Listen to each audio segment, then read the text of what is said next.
American Dream. The Dream Big. What else? American Dream Team. The what? Your story is very important.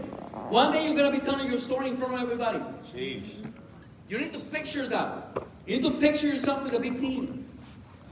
But have three messages that I'm going to be giving to you today. The first one I'd like to talk to you is, can we put the leadership lid? If you don't have it? Nah, we got it. Can you take refresh. Naeem. Yeah. So let me tell you a joke. I don't have any jokes. Okay, there you go. I can see it. I can see it from there. All right. So you've seen this before. You've seen this before. I believe that Chris put it on the office. I believe so. Yeah. But I wanted to have a conversation with you about this particular message that I'd like to show to you today. So I was reading a book called The Archetypes of Masculinity. Have you heard, anybody has heard about this book? The archetypes? Archetypes of Masculinity. So there are four. One is a king. The other one is a magician. What happened? What? That's good. The third is the warrior, and the fourth is the lover. So there are four different stereotypes now, or archetypes of masculinity. And in the book talks about there is this, before being a man, there are guys who are boys. And they're acting like boys. And they're acting like little boys. And they call it the tyrant boy. Have you ever, tyrant like a 2-year-old? Yes. Have you ever seen a 2-year-old? Yes. Has a 2-year-old has ever done a tantrum to you? Yes. So that is a tyrant boy. The one that he talks about the book talks about the jerk or the joker, the jester. Have you ever seen this kid in the school that is always a joker? Yeah. Like always making jokes, right? So he's a boy, he's not a man yet. He's not a king, he's not a magician, he's not a warrior, he's not a lover yet. And then he talks about the mama's boy. Have you heard of the mama's boy? Yeah. So we tend to say, many guys would tend to say, by the way, boys, don't say that anymore. You don't sound like a man when you say, I'm a mama's boy. What does it mean to be a mama's boy? Mama's boy, what does it mean? You don't say that, by the way. Men are not supposed to say that. I'm a mama's boy. Don't say that ever. Many of you, but we use it, right, in the normal, regular life. We say, yeah, I'm a mama's boy. No. You gotta take care of your mom. You need to be a king. You need to be a man when you take care of your mom. Your mom doesn't take care of you. Make sense? Okay. So, but that's a phenomenal book. I totally recommend it. Totally recommend it. It talks about David. Have you anybody saw the movie David right now? They just came out with the movie, the cartoon. It talks about David. David was a boy. And David wanted to go fight the Philistines, right? And they had this giant, Goliath. Everybody knows the story. But David was a boy, and he became a man. He became a king. And he became he changed after doing the fight, after fighting Goliath. He conquered his fears. He transitioned himself from a boy to a man. Now, why am I telling you all this story? So, I believe in our business, when you're new in the business, you're a boy entrepreneur. You're still, many people in the business at the beginning, we're treating our business like a boy, like a little kid. And the idea is you graduate from that, then you become a man. Now, obviously I'm using boy and man, I'm not talking about girl and a woman, but it's similar analogies, similar analogies that what I want to do today. So one day I'm having this meeting with this guy. And the guy said to me, is in my team. He's a high-ranking guy in my team. And I said, he started talking to me about, you know what, Rodolfo, I'm doing this business. I have made money in our business. I have done this, I have done that. But he started telling me about his struggles in the business. We're having lunch. He said, great. And I said, you know what the problem that you have in your business while we're having lunch with him? I said, you're a great father. You're a great Christian man. You're a great friend of mine. You're a great human being. You're a great producer. You're a great, give me more. What did I say? You're a great father. You're a great husband. You're a phenomenal husband. But guess what? You're not a leader. So one more time. So I'm having this conversation with this dude, and I said, brother, listen, man, I love you, bro. I love you. You're a great guy. You're a great man. You're a great husband. You're a great Christian. You're a great father. You're a great producer. You're a great life insurance salesperson. You're a great annuity salesperson. You're a good friend of mine, by the way. But guess what, brother? You're not a leader. So he gets mad with me. Right? He's supposed to, right? I'm insulting him. Brother, you don't have to be a leader. I'm just telling you, you're not a leader. You're a great dude, bro. I'm telling you, we can go have a beer if you want to. Right? You're a great father, man. Your kids love you. I know they love you, kids. I know that your wife is crazy about you. But in my world, you're not a leader. Say, why you say that, Rodolfo? Meaning, he's still a boy in the business. He hasn't transitioned to become a man in the business. So I'm having this conversation with this dude. He gets pissed with me, frustrated with me. He said, Rodolfo, what do you mean by that? And I said, you know what? The issue that I have with you is I need to lead you better, and I need to put a number to the definition of a leader that I have about you. And I said, what is leadership? So somebody can say, I'm a leader. Right? Everybody say, I'm a leader. I'm a leader. So then, after you say you're a leader, guess what you need to look? You need to find your what? Where is your people? Right. So if you're a leader, where are they? You know what I mean? Yep. So you might be a great recruiter. You might be a great life insurance agent. You might be a great annuity salesperson. You might be a great human being. You might be a great father, a great husband, a great Christian. But you're not a what? Leader. So the dude says, stop it, Rodolfo, I got it. So what do I need to do in order to become a leader? So I need to see your team. Who's following you, bro? Where is the people?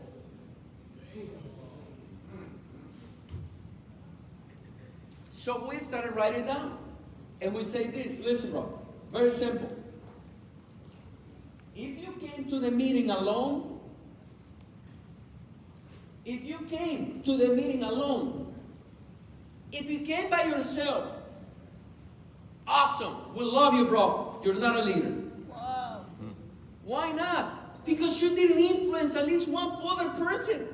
Wow. You know, we have this debate. Okay, who can tell me in our system what is the number one step in our entire system flow when somebody gets started?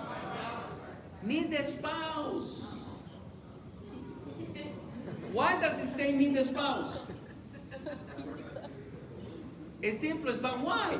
The answer is this. You want me to give you like honest answer, like no filter, no nothing? Brother, listen, bro. Can I talk to the man? If you cannot convince your wife to be here with you, next to you, you won't be able to convince anybody, bro. No, that was only between you and me. Nobody heard. So what is the number one thing to do? He says, convince, lead at least your family, bro. Whoa. Wow. That is the number one. And we have this conversation with this guy. So let's define leadership. By the way, this is a tough message. Yes. Because guess what? After this message, you need to say, holy moly, man, I need to go build my team. And it's not because, and I'm not judging you, nothing at all. You're a good person. We love you. I talked to this guy. Brother, you're a phenomenal dude. But I'm telling you, bro, you're a horrible leader. And until now, he doesn't lead people, man. Wow. By the way, he makes money. He makes good money. I'm not going to tell you because you're going to, who is it? Because you're going to start thinking, who is it? But guess what? The dude makes money, but he's not a leader either. Making money doesn't make you a leader. Wow. Thank. I don't want you to say, Rodolfo, I don't want to be only, hey, Rodolfo is the guy that makes the money. No, I want to be what? Leader. You know what? When you enter into a place, you want to be considered a leader. You know the famous story, right? The lion, right? You heard the story, right? Why the lion is the king of the jungle. You heard all of you guys have heard the story. Yeah, He's not the smartest. The monkey is smarter, right? He's not the strongest. He's not the biggest. He's not the tallest. He's not even guys, the lion is not even like the biggest predator. But everybody knows that he's the king of the jungle. And all the animals stop when a lion shows up. Wow. And when a lion shows up, everybody wants to follow the lion. Wow. Because he's the major leader. Now, so let's keep going. So now you're going to start thinking, okay, I got it, Rodolfo, I got it. So guess what? You need to start with something. Can you lead at least 5 people? I remember the first time I got 5 people into the meeting. I got overwhelmed. Man, how am I going to do 5 people? Bro, I have it's so funny, by the way, because this is I talk to you guys. You guys come and ask me questions, right? Bro, I don't know what to do with this. Oh, man, I'm so busy with all these appointments I have, bro. Rodolfo, I'm so busy. How do you... bro, how many thousands of people you have? I know I have 5 people. 5 people is what I have my team. Brother, you're overwhelmed with 5 people?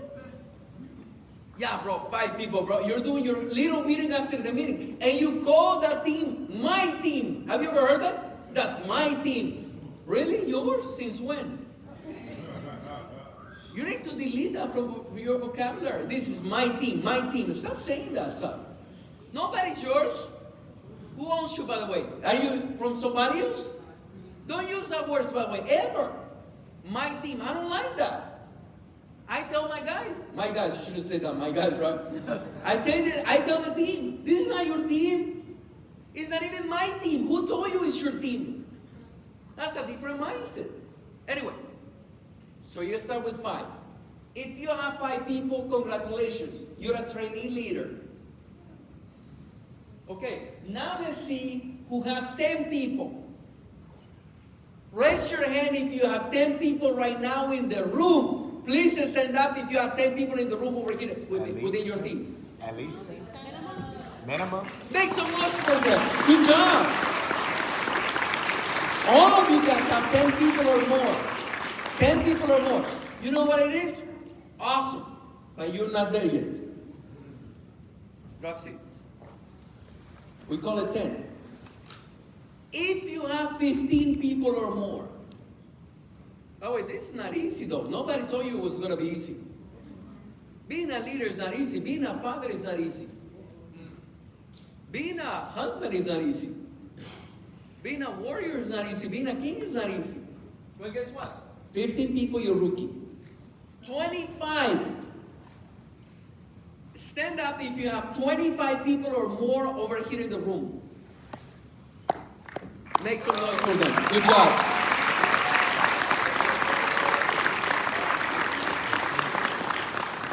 You guys, come here in. Brandon.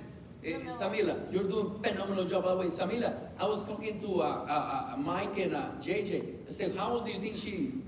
And I was wondering how old you were, right? Because Minnesota was telling me everything about you yesterday. And then you say, I'm 22 years old. Samila, what a way to speak about when you are 22 years old. You speak with confidence, leadership. Make some noise for them.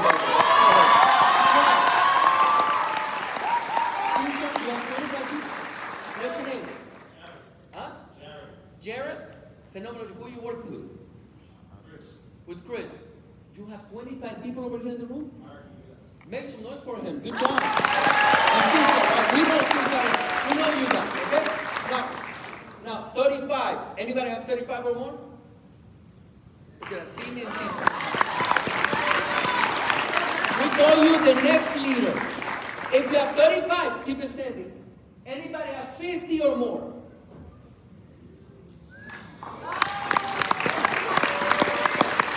$75 or more.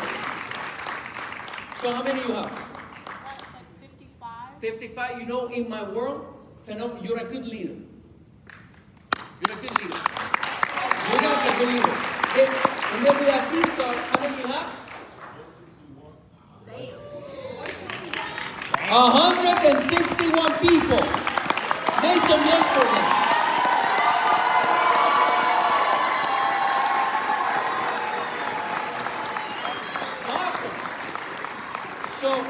So if you're in my office, Mike or JJ, you guys are there, right? Listening over here, okay?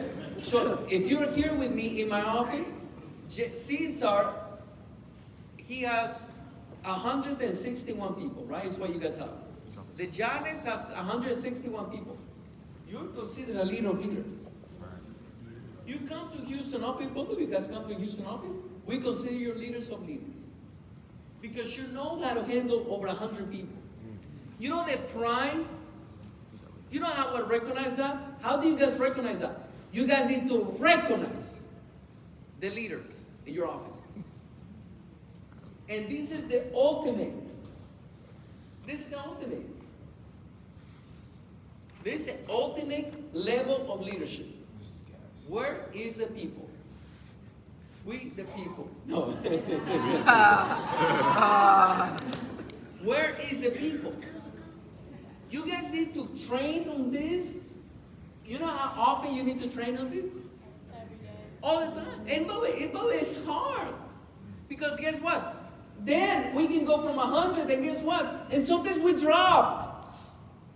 And sometimes we go to 5, and everybody quit. And sometimes we don't want to go to the meeting. And we don't feel that we want accountability from Vecina.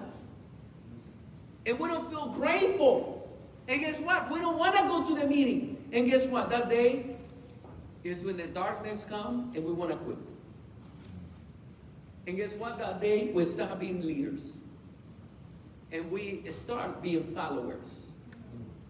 And that's the first message I want everybody to have today. Make sense? So I was going to give you 3, right? First message, the leadership lead. Rodolfo, what do I need to do now? Well, improve your leadership lead. You came alone, so never come alone anymore. Stop already. It's time for you not to come alone anymore. Next, let me go to the next slide. Okay, leadership quadrant.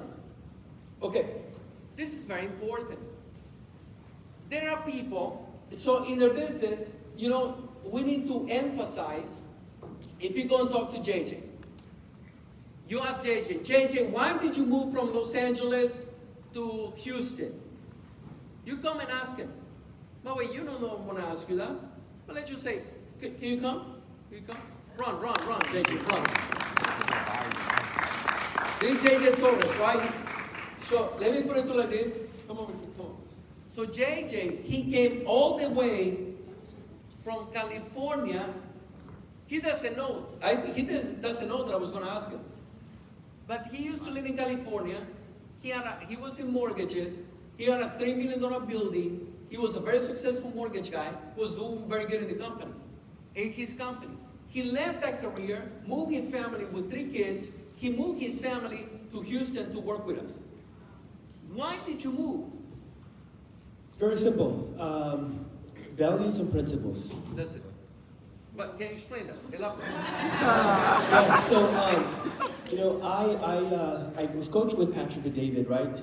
Elite mentorship, and I was at a valuetainment event, and in that event, when you're part of the elite club, you get treated like an elite. So you have dinner with a very exclusive group, right? The speakers, Patrick, of course, and in that room, that one day, I believe it was 2021-ish, more or less, 2022, you had the Sapalas, you had, of course, Mr. and Mrs. Vargas, and then you had Gaitan Gaines. And we're mingling, it's time to grab a seat to have dinner. I happen to be sitting I happen to grab a seat right in front of Rodolfo Vargas. My wife sits right in front of Ceci. And we're talking, and I pick up on a couple of things. I pick up on how he speaks to his wife. I pick up on that he has kids, right? And then I go to this. Check. It's cool. Hello. And then I go to this big event that we host once a year in Las Vegas. And this was in 2023. By that time, I had already met Rodolfo, but I had no idea who he was other than how he spoke to his wife and how he addressed his wife called to me. And then I go to Las Vegas and I find out who this person is. #1 income earner. It was like a big event. It was like a Rodolfo Vargas big event in Las Vegas.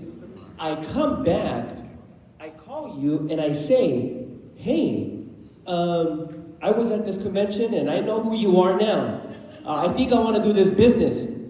He invites me to Houston. I come, I see what's going on. I fall in love with it. We go out to dinner. I see how he addresses his wife, how they speak, and I'm like, man, I'm attracted to this. I come from the real estate and mortgage business. If you know what I'm talking about, or you know how it is, you know what I'm talking about. So when I met them, and I saw what they had going on in the relationship, that spoke to me. Values and principles was something that we've always been attracted to, and it called to us. And I decided to sell everything just to be working alongside Rodolfo and his wife. Makes sense. Very good. Thank you. So in our business, he didn't mention any skill. Wow. Sheesh. He didn't say, hey, I want to join you because you know how to explain the life insurance how you work. He didn't say, hey, I want to join you because you're going to explain me how to sell annuities. You would like to attract a JJ Nambi? Yeah. Leaders are attracted to values and principles. Can I have Mike? Mike, can you come over here, please? This is Mike Zuniga. Let me introduce you to Mike Zuniga. Anybody knows who Marcos Witt is? Marcos Witt. Yes. You know who Marcos Witt is? So you know Miel San Marcos? Have you heard of the band Miel San Marcos? Huh? From Guatemala. So he's the bass player of Miel San Marcos. Whoa. He's the major guys. JJ called it a Grammy Award winner. He's a Grammy Award winner. Let's go. And the Christian music. His wife, it has millions and millions of downloads in YouTube and in Spotify as the #1 Mexican Christian singer, female. Wow. Let's go. So this is Mike Zuniga. Why did Mike, by the way, he's been in, guys, he has traveled the world. He has played in front of 40,000 people in the stadiums. He left that career to come over here without his mom wanted. He'll tell you the story. Why are you here, Mike? Why did you decide to do our business? First of all, let me just say it's a pleasure to be here with you guys, Let's and go. thank you to Coach for this opportunity. I can tell you this, a lot of what we do in music, and I can use the word, many of you will understand this word, ministry, especially in what we're doing, it's kind of a solo act. You got to learn the music on your own, you got to prepare on your own. Really what attracted me to this opportunity was the mentorship that we have here. Let me ask you a question. How many of you guys are grateful for the leadership that you have in your life? I can tell you this. When I came to the BOM, Coach said it earlier in the MD meeting, my mom wanted me to come. Son, come check this out. I need to bring a guest. Mom, it's one of those things. You've done a lot of those things. I don't want to do it. You don't even know what it is. Just come. I go there and I see the room. It's electric. The positivity, it was almost weird. It was almost awkward. I wasn't used to that, but it attracted me. I want to be somewhere like what this is. So he says, why? Why would I leave that? Well, first, because I think like many of us in the room, I was looking for the next phase of life. 20 years I gave to ministry since 2004 to 2024, and I was ready for a new mountain to climb. And I knew that if I was going to climb a mountain, and it was going to be the biggest mountain I've ever climbed in my life, I needed a good leader to lead me to climb this mountain. So I'm so grateful that I get an opportunity. And I could say this, like many in the room, I'm sure you've been approached by other companies, and they say, hey, we got a better plan, we got a better program, we got a better platform. And I said, but you don't have a better leader. Whoa! You don't have a better leader. And I know that many in the room would say the same exact thing about your leader. So we're in the right place at the right time with the right company, with the right leader. So for me, I tell them, if you're going to sell me the platform and you're going to say, come over here, but there's no one there that can lead me on the path to the 1 million, the 2 million, the 5 million, the 10 and above, that's not the platform that I need in my life. Platform is great, but I'm always going to stand by the leadership that poured into me so that I can duplicate that into the people that I believe God is going to bring to my base shop, to my team, so that we can impact lives. So, Coach, why am I here? Because you've been an incredible leader, and I'm grateful for you. So thank you. Okay. Now, he didn't know I was going to ask him to come and speak, but I'm going to tell you one thing. You have a Christian Messina heart. You have a Cesar Janet. You have the Simisolas. You know what? You have the people with good values. There are people with poor values. Be careful. There are people with good skills and poor skills. There are people, like he says, that have higher skill level, but they have poor values. So there are people with poor values and poor skills. Leaders drag you down people, right? Then we have good values, poor skills. Leaders can help their people. Then we have the people with great values, good skills. Leaders raise up their people. That's what you guys have over here. But there are other people in other companies, let's just say, right? With great skills. Man, they speak so good, baby. But they have poor values. The leaders manipulate their people. You guys are blessed because you have both.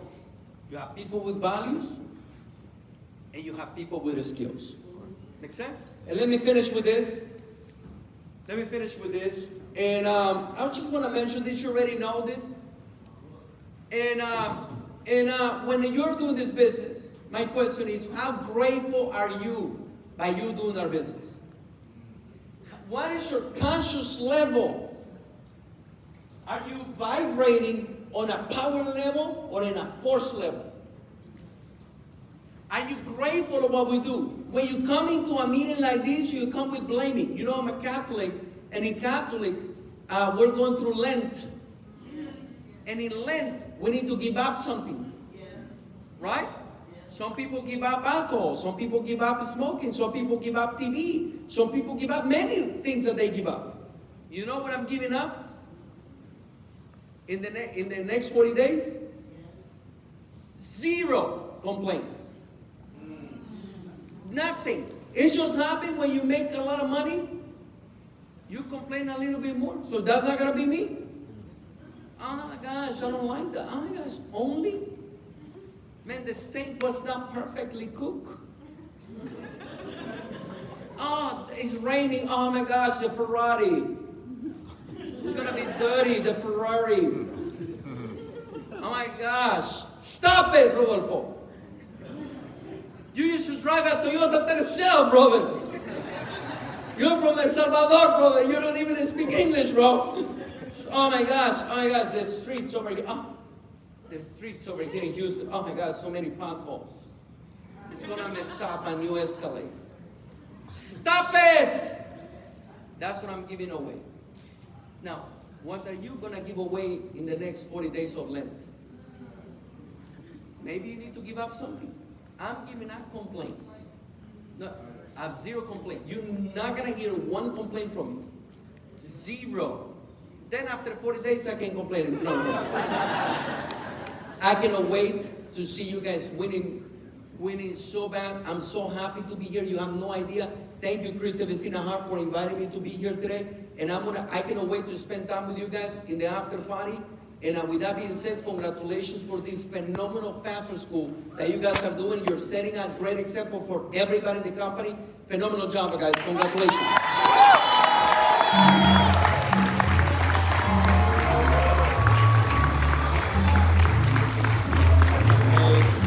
Let's give another round of applause for Rodolfo Vargas, man.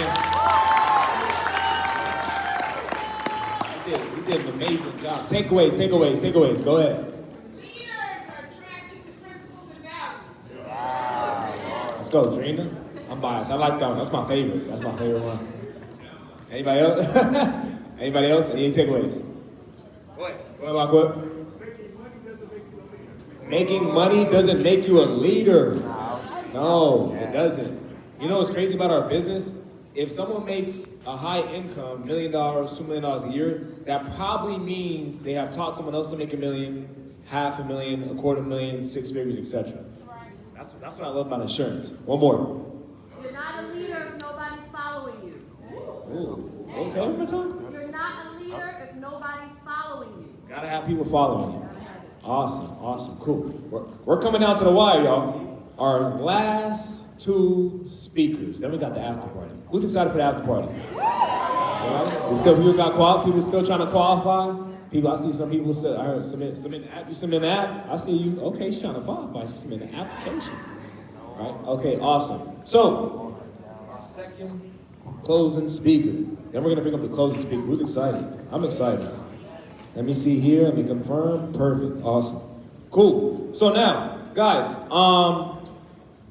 this couple right here, I remember we were in MB Academy in 2020, let's see, I think it was 2022, or 3. It was 3? 2023, me and this person, his income is about 30K ahead of me. Our numbers are around the same, and he says he's gonna run a 1 million point base shop. And I'm like, you're gonna run a 1 million point base shop? I think I'm at like 5 something submitted. He's like at 600. Nothing crazy. I'm like, so you're gonna submit another 400,000 points these next 2 months, 3 months, right? And I'm like, I don't think he's gonna do it. And come to find out, he doesn't. And from that, him hitting 1 million point base shop, who came out of that? MDs wise. It was Brandon. It was Ricardo. Gina. Josh. He made a decision. Said, I'm gonna run a 1 million point base shop, get the green jacket before MBs came out of that run. Wow. That's when I knew after that, Caesar's different.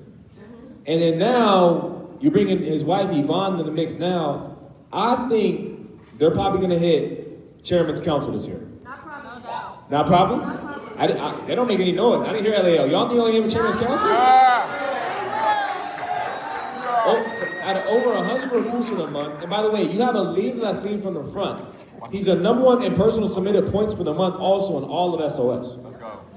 So not only does he have a team, he's also leading from the front. Please help me give it up to Caesar and Yvonne. Y'all